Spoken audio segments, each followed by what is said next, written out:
hidup saya. Sehingga sosok yang mengajarkan saya untuk menjadi nanti apa yang saya menjadi orang tua di kedepannya atau menjadi seorang pria di depannya itu masih kurang tertanam dari masa kecil saya. Sehingga di masa-masa hidup saya ini lebih banyak ada dari om gue. Jadi om gue tuh di awal dia adalah seorang pekerja di sebuah perusahaan dan akhirnya sampai dia bisa membuat satu perusahaan sendiri yang cukup besar dan cukup sukses. Jadi gue belajar dari cerita om gue, di mana di keluarga dia selalu akhirnya bisa mencapai hal-hal baru dan akhirnya gue terinspirasi untuk melakukan hal yang sama. Jadi om gue tuh memiliki perusahaan furnitur dan dia belajar dari perusahaannya sebelumnya untuk sampai akhirnya dia memiliki kemampuan pengetahuan untuk membuat perusahaannya sendiri. Jadi dalam kehidupan gue, apa yang gue bisa implementasikan itu belajar yang dari apa yang gue bisa pelajarin dulu paling enggak, supaya gue nanti bisa bikin perusahaan gue sendiri seperti om gue. Jadi gue mulai bisnis itu di SMP, di mana gue belajar bisnis jualan snack di loker sekolah. Jadi bagi kalian yang nggak tahu, kalau di sekolah kan, sekolah gue dulu tuh nggak boleh jualan. Jadi gue jualannya di loker, snacknya gue simpen semua, gue beli di supermarket, kemudian gue jual lagi di sekolah dengan harga 2 kali 3 kali lipat lagi. Nah, jadi di situ tuh gue mulai belajar berbisnis, mengambil keuntungan dari yang tipis-tipis dari 2.000 jadi sampai akhirnya gue bisa untung ratusan ribu dari situ. Ya udah, dari situ gue belajar dan akhirnya tapi gue nggak lanjutin lagi abis itu. Karena gue masih belum mengerti banget, jadi gue akhirnya duitnya gue pakai buat jajan-jajan juga di sekolah.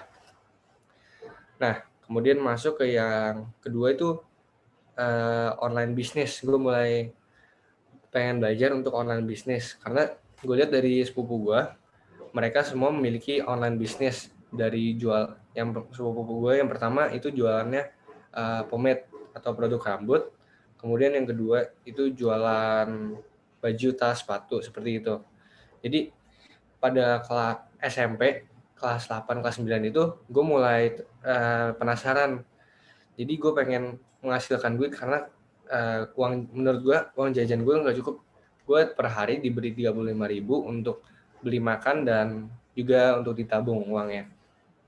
Jadi di situ gue pengen beli-beli yang lain. Jadi gue harus mikir secara lain untuk mencari uang supaya gue bisa beli barang-barang yang lain tersebut.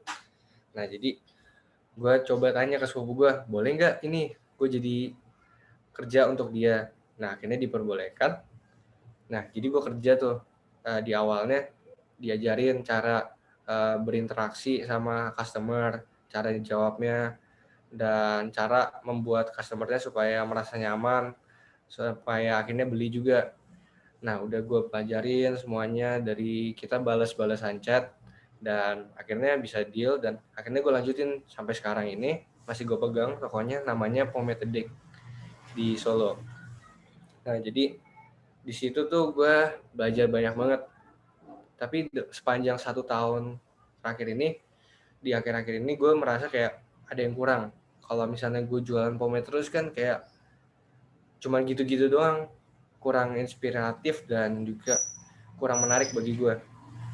Sehingga gue mulai berpikir, kalau misalnya gue jual pomade cuman bisa menghasilkan segini, kenapa gue gak coba buka bisnis sendiri dari pengetahuan yang gue sudah miliki. Dan akhirnya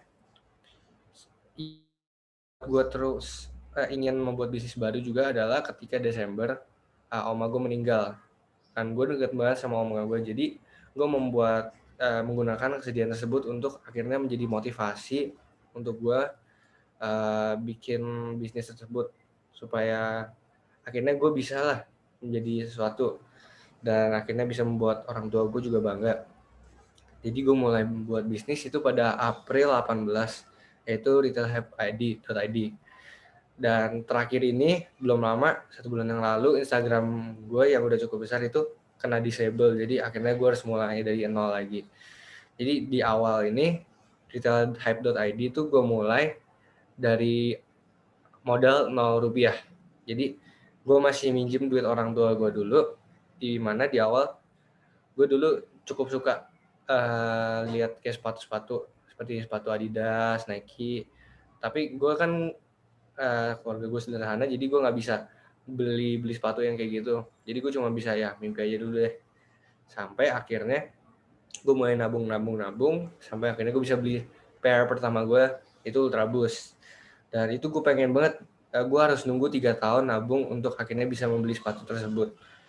Jadi itu membuat gue juga semakin termotivasi untuk mengejar yang selanjutnya.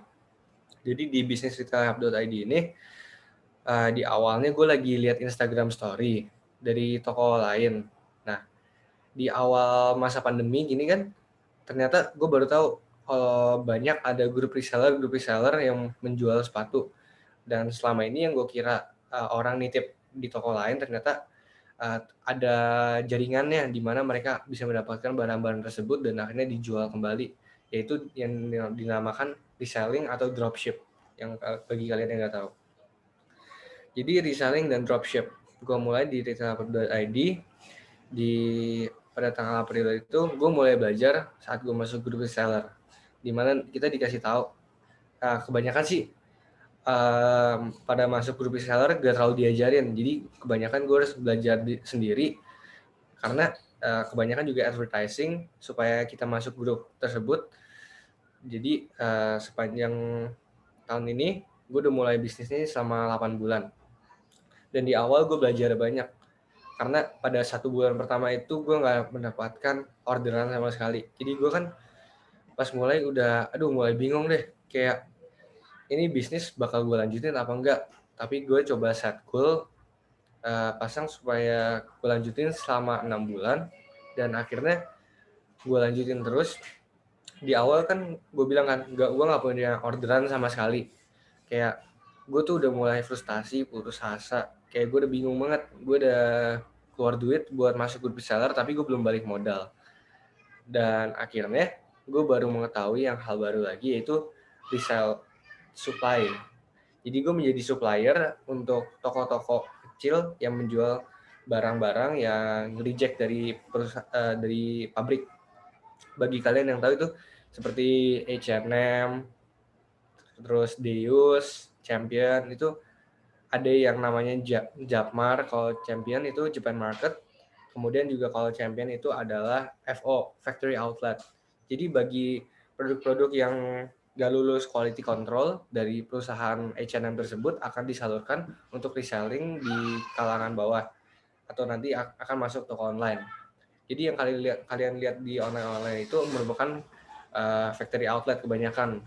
Kalau misalnya ada yang bilang ori sepenuhnya, itu nggak pasti, karena kebanyakan dari factory outlet. Jadi gue mulai belajar kalau ada bisnis tersebut, dan akhirnya gue coba bikin grup sendiri. Yang orderan pertama gue itu dari giveaway. Jadi giveaway adalah satu cara untuk meningkatkan followers untuk Instagram. Jadi gue coba ikut giveaway pertama, dan emang followersnya naik, tapi viewersnya nggak banyak. Jadi itu juga kurang benar juga. Nah, dari giveaway tersebut gue belajar kalau misalnya gue bisa jual ulang giveaway-nya. Dan akhirnya karena giveaway pada awal Mei, Juni dan April itu masih lumayan terkenal, karena orang masih baru-baru semasa pandemi, banyak banget toko online yang baru buka, sehingga mereka masih mencari-cari giveaway. Ya udah, gue coba aja jual giveaway. Ternyata ada yang mau beli. Awal-awal tuh profit gue tuh untungnya cuman ya berapa ya, 10.000, 20.000. Dan gue pas pertama dapat orderan itu gue senang banget, karena gue nggak pernah dapat orderan sebelumnya secara mandiri, dan itu juga toko pertama gue. Jadi akhirnya gue coba jual hal tersebut, dan juga gue jual Deus. Gue tawarin ke temen gue dulu tuh, tawarin ke temen gue satu-satu, bisa kayak 50 orang gue chat satu-satu, supaya siapa tahu mereka mau beli, supaya meningkatkan kesempatan gue mendapatkan penjualan. Dan dari 50 orang itu paling ya cuman 1-2 orang yang akhirnya beli. Yang pertama itu juga beli Deus. Dan akhirnya dari situ gue makin semangat, dan gue lanjut terus. Kalau misalnya ada opportunity dan gue pasti bisa. Jadi gue lanjutin terus bisnisnya sampai akhirnya gue join grup reseller lain dan akhirnya mendapatkan bahan yang lain juga. Nah, di grup gue akhirnya sendiri membuat grup reseller gratis yang menjual barang-barang dari factory outlet tersebut dan gue jual harga yang di bawah pasar. Dimana gue melihat kesempatan yaitu yang biasa disebut niche. Jadi pas itu gue menemukan kesempatan itu jual champion kaos. Nah, gue di situ gue jual gue bilang shock drop kayak harga diskon sementara gitu. Padahal ya harganya memang di bawah pasar. Akhirnya tapi gue mendapatkan untungnya tipis-tipis, namun menjualnya banyak. Jadi per kaos gue jual untungnya itu 5.000. Jadi walaupun untung sekecil itu tetap gue lanjutin karena gue menjualnya dalam skala yang lebih banyak akhirnya. Jadi lebih puas juga buat gue. Dalam menjual skala yang lebih banyak, gue akhirnya bisa belajar juga cara berinteraksi sendiri dengan customer gue dan juga akhirnya bisa mengerti apa yang diincar, apa yang dicari oleh mereka, dan apa yang harus gue sampaikan kepada penjual untuk membuatnya jelas sehingga mereka tertarik untuk membeli produk tersebut. Jadi kalau misalnya lu pengen nawarin baju, bilang aja kalau misalnya ini lagi diskon, kemudian untuk diskonnya sementara. Jadi mereka secara psikologi mereka bakal berpikir kalau mereka akan mendapatkan deal yang bagus, kemudian juga mereka akan puas dengan yang mereka dapatkan karena harganya lebih murah dan kualitasnya lumayan bagus. Kemudian gue lanjutin juga grup reseller gue sampai akhirnya gue per bulan tuh mendapatkan untung yang lumayan lah. Ya di awal bulan kedua atau ketiga gue mendapatkan untung 1 juta. Itu udah gue senang banget karena gue sebelumnya nggak bisa menghasilkan apa-apa di bulan pertama. Dan dari uang tersebut akhirnya gue bayar kembali utang yang gue gunakan untuk masuk join grup reseller ke orang tua gue. Karena sebelumnya gue masih gak punya duit sama sekali karena tabungan gue pakai juga buat beli, dan hasil uang 1 juta yang gue hasilkan tersebut itu gue pakai akhirnya untuk mencoba paid promote. Bagi kalian yang nggak tahu, paid promote itu adalah dipromosiin sama Instagram atau oleh artis-artis di Instagram. Jadi dalam kalangan penjualan sneakers itu atau baju branded gitu seperti mereka memiliki artis tersendiri-sendiri gitu lah. Jadi nanti dibikinin video supaya ngecek toko gue dan akhirnya gue coba belajar dari situ. Gue mulai paid promote dan di pertama tuh nggak berhasil karena paid promote-nya ternyata gue di awal bulan pertama, kedua, ketiga, keempat, kelima itu gue masih gak ngerti sama paid promote.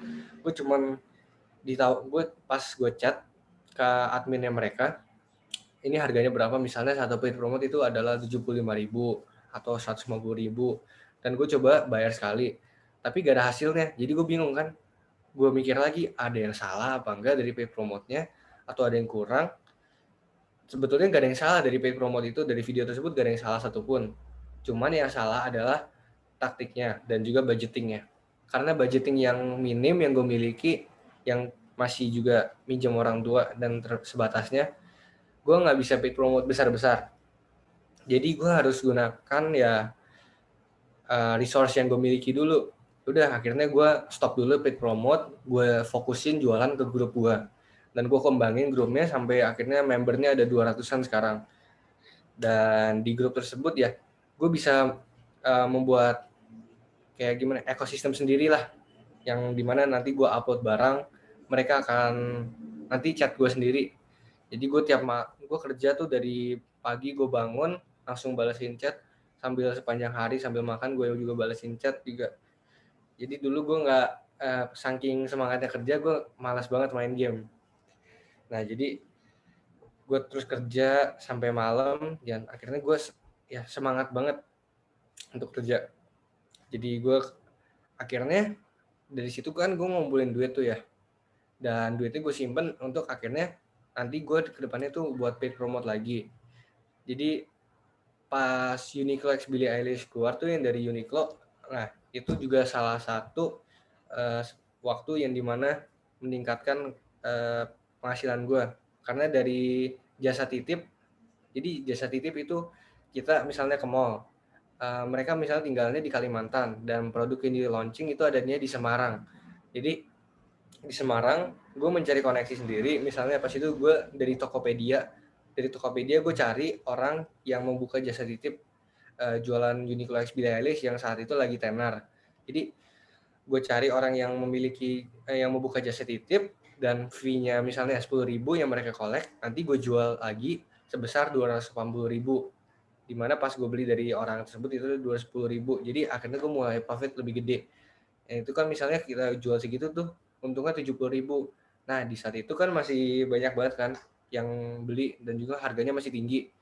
Jadi pada saat itu harga retail itu adalah 199.000 dan harga resell atau harga jual ulang itu bisa 300 sampai 400.000. Nah, gue pas itu nyetok 10 piece baju jadi kurang lebih 2 juta dan akhirnya gue bisa jual semuanya dan akhirnya gue mendapatkan profit juga. Nah, pada saat Uniqlo X Billie Eilish itu keluar, omset toko gue dalam 1 bulan itu naik jadi sampai 27 juta. Nah, di situ gue senang banget juga profitnya juga lumayan banget karena itu. Tapi habis itu bulan depannya ya, ternyata ada price drop. Jadi kalau misalnya gue nggak ngabisin stok produk gue sebelum bulan selanjutnya itu mungkin aja gue bisa rugi malahan. Karena ternyata banyak yang gunain Uniqlo Billie Eilish tuh buat jadi shock drop atau ya kayak bagi yang kalian nggak tahu shock drop itu, jadi toko membuat event. Event tersebut tuh menjual barang di bawah harga pasar supaya mereka follow toko tersebut dan akhirnya toko tersebut memiliki banyak potensi buyer. Jadi karena kebanyakan toko yang melakukan hal tersebut, harga Uniqlo akhirnya turun juga dan akhirnya sekarang baju tersebut hampir gak ada harga. Jadi akhirnya orang lebih pilih buat beli di toko langsung. Jadi dari situ untung aja gue udah jual semuanya sebelum price drop tersebut. Nah kan dari situ gue udah kumpulin tuh ada beberapa juta. Gue pakai akhirnya buat bikin shock drop gue sendiri. Gue beli sepatu, baju, dan lain-lain untuk gue jual. Dan gue coba tuh, gue keluarin sekitar 2 juta.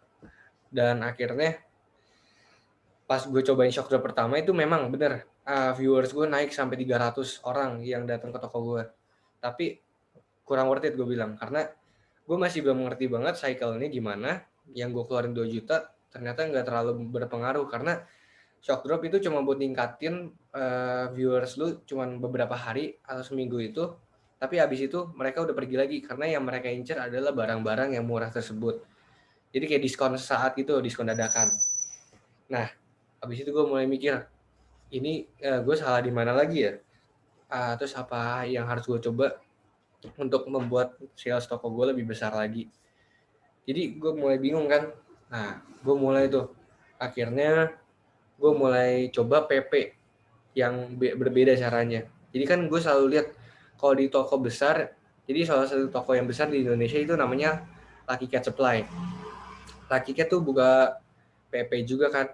Dia sekali PP di toko tersebut tuh seharga 300.000. Nah, di situ gue bingung banget gimana gue caranya bisa PP konsisten setiap hari selama 1 bulan 2 bulan itu bisa PP keluarin per hari 300.000. Nah akhirnya gue lihat lagi kalau misalnya gue PP kayak gini kan gue nggak bakal berhasil kan ya karena kebanyakan yang duit yang gue keluarin tapi pemasukannya nggak stabil. Jadi bakal akhirnya gue minus kalau gitu. Ya udah gue coba cari toko lain dan toko lain itu adalah Hype Crew. Jadi gue mulai di Hype Crew itu pertamanya gue coba PP seminggu dengan budget yang gue miliki. Habis itu udah PP seminggu, ternyata potensi bayarnya cukup gede. Akhirnya gue scaling lagi. Jadi gue ngambil PP-nya untuk sebulan. Gue keluarin. Jadi gue coba PP sebulan. Nah, tapi dari situ ya, karena ada PSBB kedua di Jakarta, marketnya drop dan akhirnya ini penjualan menurun sehingga gue harus tutup toko sementara karena kalau misalnya gue lanjutin PP-nya nggak akan worth it atau akhirnya seperti buang-buang duit lah. Jadi pas gue tutup toko dan saat gue buka lagi toko gue kena disable sama Instagram. Jadi gue udah bingung banget akhirnya gue bikin backup account dan gue mulai jual lagi. Jadi sampai situ, jadi sebahasa dari SMP sampai sekarang yang gue bisa pelajarin itu untuk tetap konsisten, karena di awal yang retailhub.id ini gue mulai untuk memberikan gue waktu 6 bulan selama PSBB ini atau dari karantina ini. Gue beri waktu gue 6 bulan untuk menjalankan toko gue supaya gue bisa maksimalin hasil yang gue dapatkan. Selama 6 bulan tersebut gue belajar kalau misalnya memang benar kalau misalnya gue cuma di awal-awal doang kayak udah nyerah sebulan itu, gue nggak mungkin bisa mencapai saat yang ini. Dan akhirnya gue juga bikin grup lain, yaitu grup repost, di mana gue repost sepatu. Bagi kalian cowok-cowok itu, kalau misalnya kalian tahu Kompas, sepatu Kompas itu, gue juga mendapatkan pendapatannya lumayan dari sepatu Kompas tersebut, di mana gue akhirnya meresell. Pada saat itu marketnya 500.000 dan harga dari reseller itu 400.000. Jadi gue bisa menggarap profit sebesar 100.000 per sepatu. Jadi buat kalian yang mau coba bisnis reselling tersebut juga bisa. Yang penting kalian juga konsisten aja. Kayak misalnya Instagram. Karena Instagram ada pedoman atau peraturan dari mereka. Jadi mereka kalian harus ngikutin, harus bikin putar cara lagi supaya kalian gak ke disable seperti gua. Jadi caranya itu dari Instagram story kita tulis barangnya, jangan tulis di caption. Jadi gue harus tulis di caption, di story satu-satu, terus gue download baru gue post. Kemudian kalau seperti ada barang yang memiliki trademark yang akhirnya kalau misalnya di post sama toko kalian itu bisa kena disable seperti Gucci, LV dan lain-lain. Dan akhirnya gue coba hindarin dengan cara memblokir namanya atau mengganti namanya.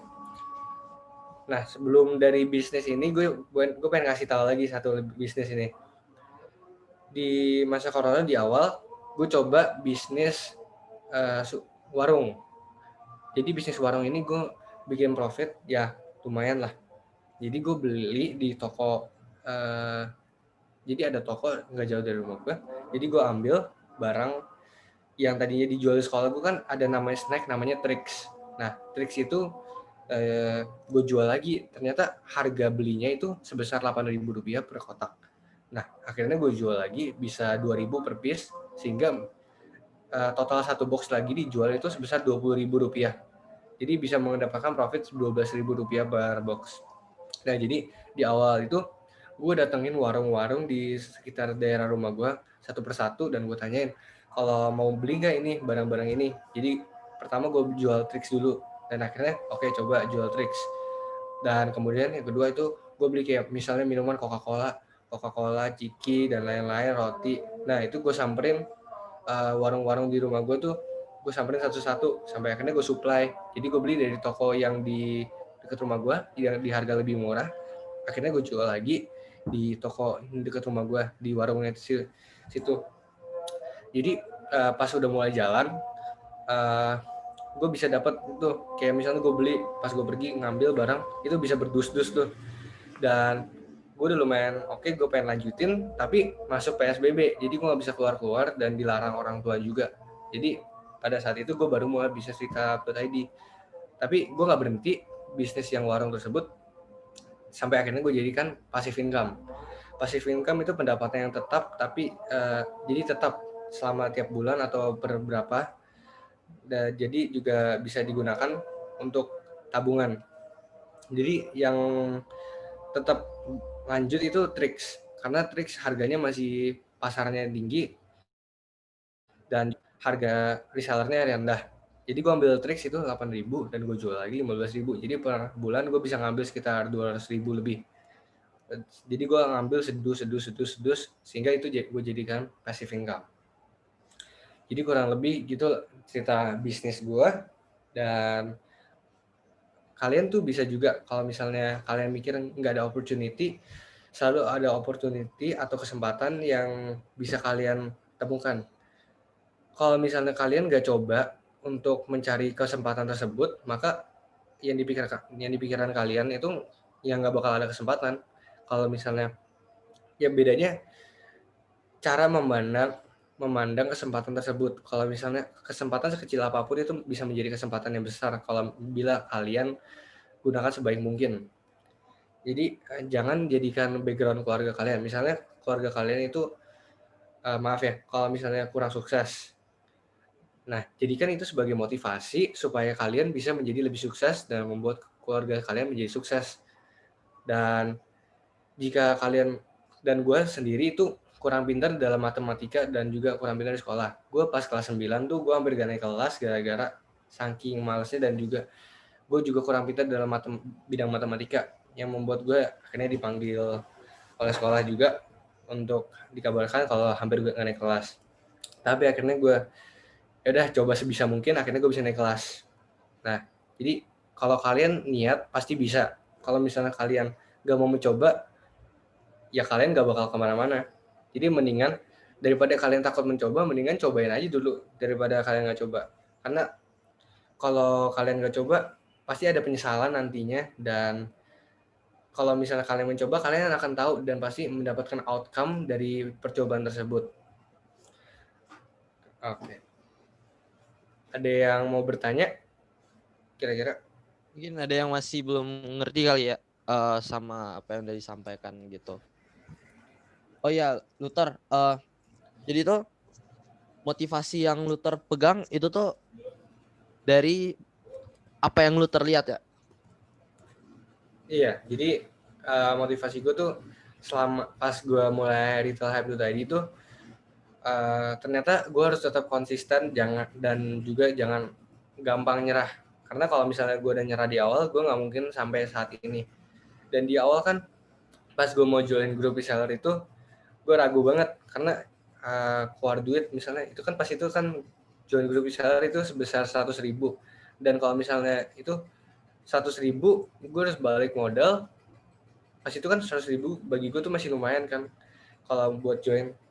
Tapi akhirnya gue coba aja daripada gue nggak pernah coba akhirnya gue coba dan ternyata gue bisa belajar banyak hal sampai sekarang dan gue nggak nyesel kalau gue coba dan gue pasti dan yang gue pelajarin itu gue pasti lebih nyesel kalau misalnya gue nggak pernah coba untuk mulai bisnis tersebut.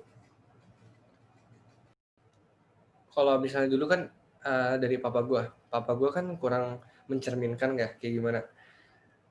Jadi gue tuh pas kecil tuh kayak ngedown banget karena kurang ada kehadiran papa gue di hidup gue.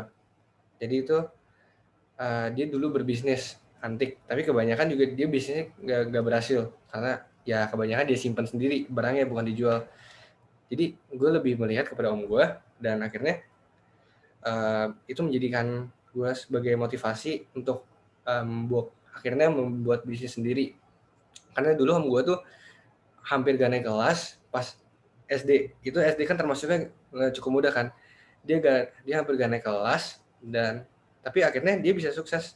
Dan semasa dia kuliah, dia akhirnya juga berhenti kuliah untuk mengejar bisnis sendiri.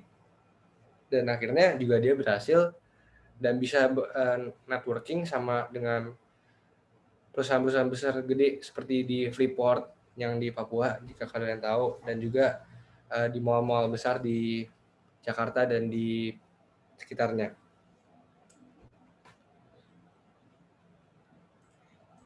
Oke. Bentar. Passion gue sih nggak masih kurang jelas ya. Jadi gue sebetulnya termotivasi dari hobi gue. Hobi gue kan hiking kan. Jadi gue pengen traveling ke seluruh Indonesia untuk mendaki gunung. Jadi gue masih disupport oleh orang tua gue kalau misalnya gue pergi hiking. Jadi gue pengen gunakan atau mencari uang sendiri supaya gue bisa membiayai perjalanan gue sampai akhirnya gue bisa hiking ke Indonesia. Nah, makanya dari itu juga gue mulai bisnis supaya uangnya bisa gue gunakan untuk membiayai perjalanan untuk pergi. Namun kan sekarang lagi corona, jadi belum bisa pergi kemana-mana.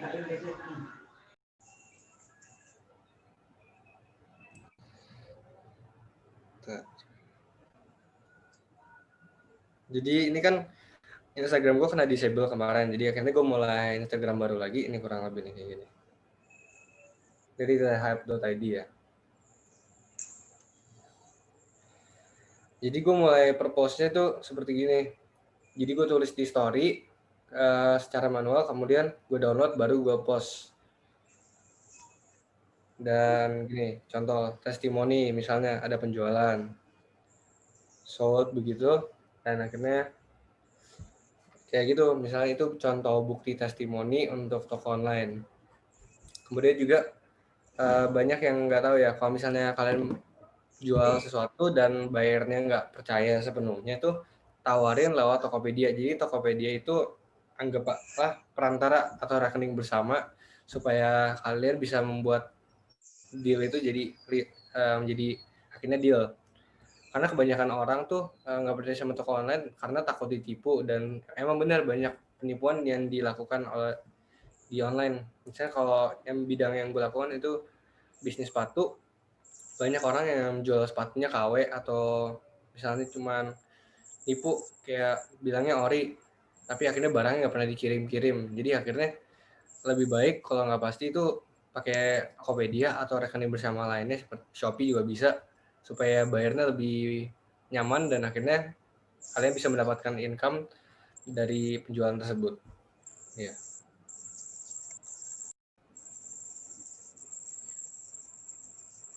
Jadi buat kalian cowok-cowok juga bisa ide tokonya nih. Ini jadi namanya Pomade Addict. Nih. Jadi buat kalian yang cowok-cowok juga bisa punya ide kayak ini jual pomade. Jadi pomade itu sebetulnya kalau misalnya kalian bisa menemukan suppliernya, misalnya kalian jual kalau ini pomade yang gue punya itu namanya Bluman. Bluman itu produknya dari Kanada tapi udah ada produksi di Indonesianya. Nah, jadi Bluman itu kalau dari harga supplier yang dimana gue ini kan masih punya sepupu gue tapi gue yang jalanin sekarang. Jadi kita belinya dus-dusan. Nah, per piece-nya itu harganya kalau kita beli itu 180.000, tapi kita bisa jual pas itu sampai 280.000 per piece. Jadi mendapatkan laba per itunya per produknya itu 100.000 rupiah. Jadi itu juga lumayan. Kalau misalnya kalian pengen jualan yang lain-lain juga, misalnya jualan tas, kalian cari online terus kemudian tawarin ke teman-teman kalian, dan akhirnya juga bisa dapatkan profit. Jadi kalian coba misalnya belajar cari barang-barang yang bisa dijual dari yang kecil-kecil. Misalnya produk rumah tangga, kalau kalian mau jual nggak selalu harus memiliki barangnya on hand. Kalau gue kan dulu kan masih nggak punya modal, jadi gue akhirnya dropship atau reselling dari barang orang lain, gue tawarin lagi dan gue jual. Jadi gue cuma media perantara dari penjual dan pembelinya. Ya, lewat PP doang atau ads, ada yang lain. Jadi dari cerita gue yang di awal kan, gue masih belum punya modal kan buat bayar PP atau ads gitu. Jadi kan gue coba dari gue coba networking. Jadi dalam bisnis reselling gini ada grup-grupnya, dan kalau misalnya yang gue jual itu yang seperti yang di awal tuh factory outlet, gue bikin grup sendiri untuk menjadikan akhirnya ekosistem gue sendiri untuk berjualan. Jadi gue masukin foto produk-produknya, gue kasih harganya, dan akhirnya jadi gue gunakan grup lain ya. Bentar, gue bisa kasih lihat. Jadi grup lain tersebut ya, tapi ada plus minusnya juga. Karena kemarin gue bikin grup baru lagi, yang grup repost, dan ada orang yang masuk grup gue dan akhirnya kick semua member. Jadi kurang lebih begini. Itu member ada 216 orang, dan itu kurang lebih, jadi potensial buyernya semakin banyak member yang join, semakin besar potensi penjualannya. Jadi gini, kalau misalnya ya, nih gue jual parfum, terus Nike Benasi, sendal, kaos parodi, waist bag. Jadi kita upload barangnya di album atau di notes di line. Dan misalnya gini, kalau misalnya AirPods OEM, itu gue kasih penjelasannya semua supaya nggak ada yang salah paham kalau mereka beli. Jadi kebanyakan kan kalau misalnya bagi yang kalian nggak punya budget, bisa coba dulu cara yang gue lakuin, yaitu bikin grup dan menjadi supplier. Jadi kita jual harga lebih murah supaya mereka bisa ambil barang dari kita dan akhirnya jual di toko sendiri, atau akhirnya mereka beli buat diri sendiri juga bisa juga. ada yang mau lakuin kan. Kalau tiap segmen penjualan itu beda-beda promosinya. Kalau misalnya lu pakai misalnya yang jual pomade tuh lebih ngincernya bukan dari selebgram, tapi gue ngincernya tuh dari Instagram Ads yang langsung cari kategorinya. Bentar, gue lihat. Kalau misalnya Instagram Ads tuh kita bisa masang kategori, umur, lokasi. Jadi misalnya gue base-nya di Solo. Lokasi-lokasi yang gue incer itu misalnya Jakarta, Solo, Semarang, Jogja, sekitarnya. Jadi kan di Instagram diberitahu insight-nya. Nah, jadi gini. Ini kan kemarin baru gue inspekin lagi kan. Kemarin gue tinggal dulu tokonya, dan pas gue buka lagi, ya gitu, misalnya insight-nya 896 orang yang lihat toko gue. Dan impressions-nya, profile visits. Yang kalian perhatiin itu profile visits, website tabs. Jadi gue bikin website tabs itu link pembelian. Jadi link pembelian gue kasih di Instagram, jadi bayar tinggal dipencet untuk lanjut ke WA, Line, atau chat lainnya. Dan juga bisa lewat DM Instagram.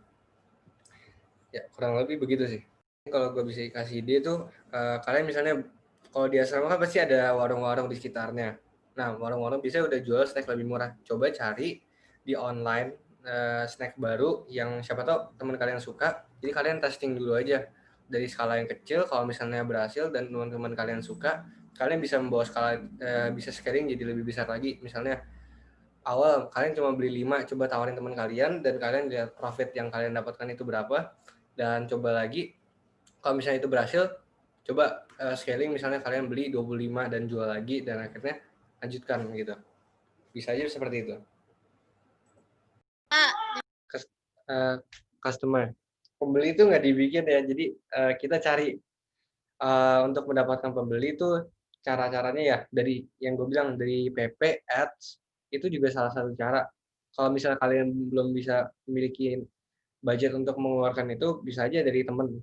Kalau misalkan kalian teman-teman di sini kan, coba tawarin teman-teman kalian satu-satu, karena di awal kan gue belum punya budget apa-apa.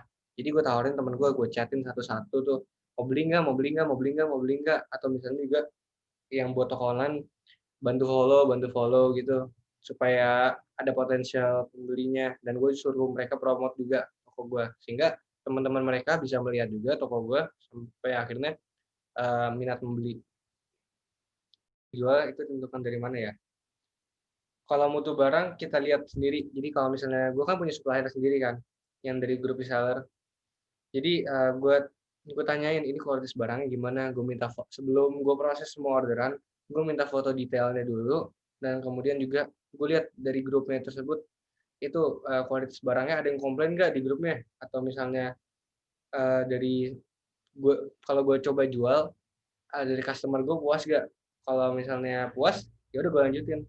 Kayak dulu gue jual tuh Nike Benasi. Nike Benasi tuh juga ada yang factory outletnya. Jadi gimana ya? Kalau itu ada beberapa yang komplain, tapi ada juga yang nggak komplain. Karena kadang memang dari pabriknya sendiri yang kualitasnya kurang baik dan tidak di quality control ulang untuk penjualan kepada seller-seller kita. Ya, di sini dimulai dari keluarga-keluarga. Kalau misalnya keluarga kalian bisa punya grup gitu, ditawarin kayak mau nggak beli, supaya akhirnya mereka bisa membantu kalian untuk mempromosikan kalau misalnya nggak mau. Jadi uh, semuanya ada plus plusnya gitu juga. Cara agar bikin pembelinya tertarik untuk membeli barang itu kayak gimana? Biar tertarik atau meyakinkan mereka bawa produk kan KW atau kayak kemana ya. Jadi supaya kalian membuat pembeli itu lebih yakin tuh, kalian kasih testimoni. Kalau misalnya kalian belum punya testimoni, kalian membuat kepastian dulu kepada pembeli tersebut. Misalnya kalau sampai KW, kalian kasih jaminan bahwa kalian akan 100% balikan uang mereka, supaya mereka lebih berani untuk membeli, dan akhirnya saat nyampe juga mereka akan lebih puas. Jadi kalau mereka udah saat mainnya tuh udah pasti ori, jadi mereka akan yakin untuk membeli. Di awal-awal kan toko gue kan masih kecil kan ya, belum banyak yang tahu, dan sama-sama kayak toko lain yang baru buka. Ini trusted gak? Nipu nggak? ditanyain gitu loh, kayak ori nggak nih. Jadi gue bilang-bilangin nih, jaminan kok ori 100%, kalau sampai misalnya KW bisa langsung dibalikin duitnya. Dan juga gue sediain Blackbird Tokopedia. Jadi kalau misalnya ada permasalahan bisa langsung diselesaikan lewat Tokopedia, dan duit customer kalian kalau ada masalah bisa langsung dibalikin. Sehingga customer juga merasa lebih nyaman kalau misal beli. Cara untuk agar membeli tertarik itu, kalau misalnya kalian produknya perorangan gitu, kayak stok produk, kalian siapin foto produknya yang bagus, di foto misalnya tempat yang terang, atau misalnya juga cara penataan produknya kalian lihat dulu, dan coba belajar dari YouTube juga bisa. Karena dulu kan gue juga belajarnya dari gue, karena masih baru, gue tanya-tanya semua toko lain, gue tanyain gimana sih cara supaya dapat customer. Gue juga seperti kalian di awal-awal. Nah, berbisnis dengan banyak saingan tentunya persulit dalam penjualan produk kita. Gimana ngatasinnya? Nah, memang banyak, kalau bisnis yang gue lakukan ini kan khususnya di awal pandemi ini kan banyak grup reseller yang buka ya. Semua mulai bikin grup reseller, sehingga banyak juga yang join dan juga banyak muncul toko baru.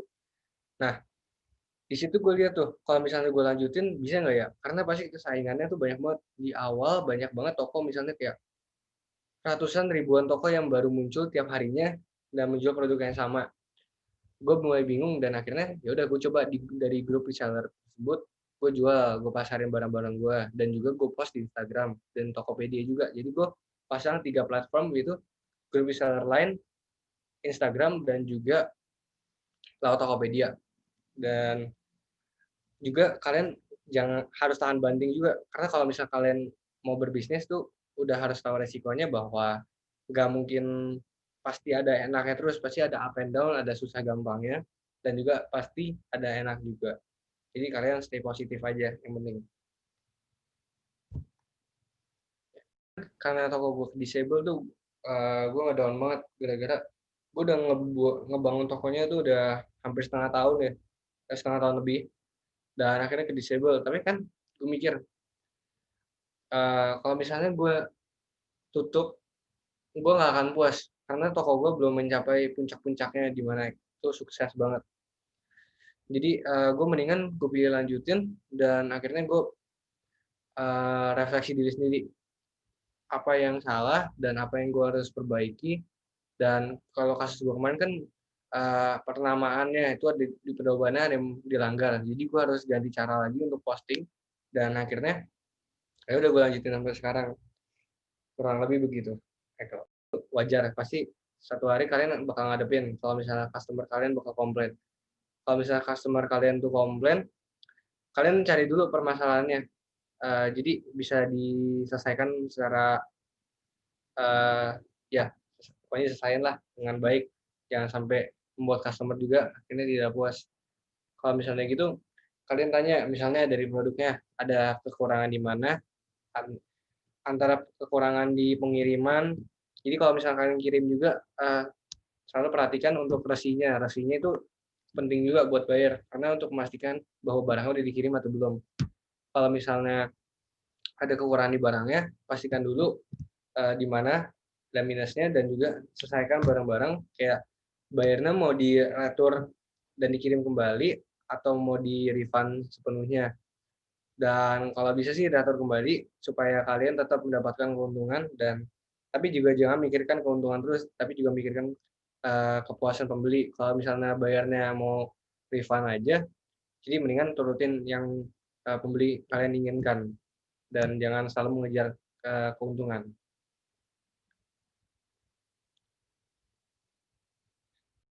Sebetulnya nggak ada moto sih, gue jadiin kekurangan keluarga gue jadi motivasi gue. Misalnya kayak orang gue kan guru kan, dan guru cuman dapatkan gaji dari bos mereka. Jadi gue pengen jadi itu motivasi supaya gue menjadi gue sendiri, akhirnya menjadi bos, dan bisa memiliki motivasi gue itu juga untuk menjadi ini, supaya bebas dari apa ya, kayak bisa hidup dengan tenang, nggak usah mikirin terus tentang uang. Jadi itu yang gue kejar dan masih gue terus proses. Itu banyak saingannya juga. Tapi tetap aja banyak yang beli karena mereka membutuhkan. Jadi lihat chain supply and demand di mana yang dibutuhkan dan juga pemasaran. Tempat pemasaran juga penting. Misalnya kalian menjual di spot A, tapi spot A udah ada yang jualan. Jadi coba kalau misalnya spot A nggak berhasil, ganti ke tempat B. Kalau misalnya kalian punya rencana A, ini yang dikatakan oleh Elon Musk ya, rencana A kalian gagal, di alfabet itu masih 27 kata lagi. Jadi kalian jangan masih banyak rencana lain, nggak selalu rencana A yang bakal berhasil. Motivasi dapat jadi uang. Bagaimana langkah awalnya mendapatkan biaya? Jadi kan kalau bisa kalian, kalau gue kan di kasus gue tuh gue nggak punya modal dan gue coba pinjam orang tua. Kalau misalnya kalian sudah yakin dan kalau misalnya kalian mau minjem boleh saja, tapi pastikan kalau kalian sudah menyiapkan rencana dengan matang. Walaupun kalian mulai sekecil apapun, jangan meremehkan karena kalau misalnya langkah awal kalian berhasil itu bisa membawa kalian ke langkah selanjutnya. Yeah.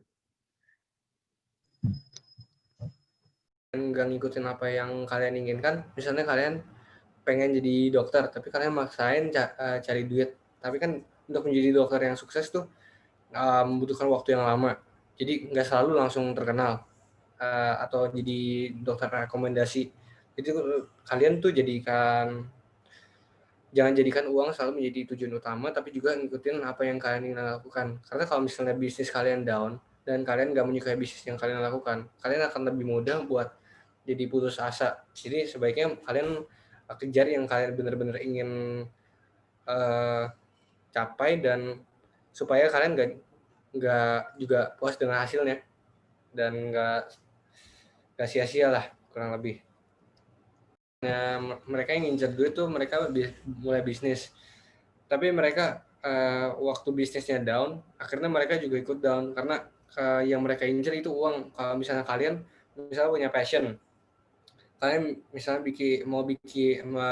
membuat produk brand sendiri, jual baju misalnya, di awal kan pasti nggak banyak yang percaya atau pengen beli, tapi kalian kalau misalnya terusin aja walaupun nggak ada penjualan, kalian pasti tetap senang karena kalian lakuin yang kalian ingin lakuin sebenarnya, yaitu misalnya mendesain baju atau produk-produk lainnya. Jadi kalian sebaiknya lakuin yang kalian ingin lakukan, karena jika tidak kalian bisa aja nyesal nanti ke depannya kalau kalian nggak akan lakuin yang kalian lakukan.